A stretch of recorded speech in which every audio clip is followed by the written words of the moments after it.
తాజాంశాన్ని చూస్తున్నాం. అనంతపురం జిల్లా కోర్టుకు బాంబు బెదిరింపులు వచ్చాయి. ఇక మరింత సమాచారం మా ప్రతినిధి లక్ష్మీప్రసాద్ అడిగి తెలుసుకుందాం. లక్ష్మీప్రసాద్, బాంబు బెదిరింపులకు సంబంధించిన వివరాలేంటి? షాహీన్, అనంతపురం జిల్లా కోర్టులో బాంబు పెట్టామంటూ కోర్టు అధికారులకు ఒక గుర్తు తెలియని వ్యక్తి నుంచి మెయిల్ రావడం జరిగింది.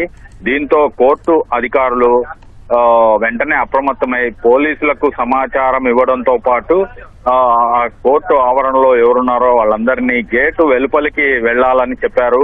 ఈ లోపు ఎదురుగానే, అంటే కోర్టు ఎదురుగానే టూ టౌన్ పోలీస్ స్టేషను, తర్వాత గ్రామీణ పోలీస్ స్టేషన్లు 2 పోలీస్ స్టేషన్లు, తర్వాత ట్రాఫిక్ పోలీస్ స్టేషన్, ఈ 3 పోలీస్ స్టేషన్లు కోర్టు గేటుకు ఎదురుగానే ఉంటాయి.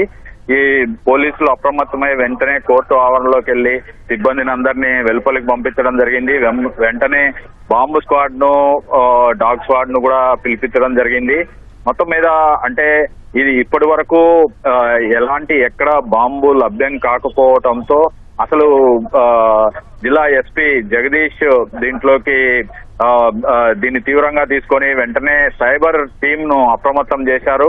సైబర్ క్రైమ్ పోలీసులు ఈ మెయిల్ ఎక్కడి నుంచి వచ్చింది ఏంటి అనేది దాన్ని పరిశీలించడం జరుగుతూ ఉంది.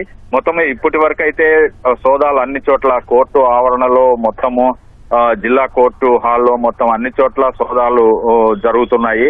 ఇప్పటిదాకా ఎలాంటిది బయటికి రాలేదు. అయితే వచ్చిన మెయిల్ ను దాన్ని మామూలుగా తీసుకోకుండా దాన్ని తీవ్రంగా తీసుకున్న పోలీసులు మాత్రం ఆవరణ మొత్తాన్ని క్షుణ్ణంగా సోదాలు చేస్తున్నారు. షాహీన్, ధన్యవాదాలు లక్ష్మీప్రసాద్.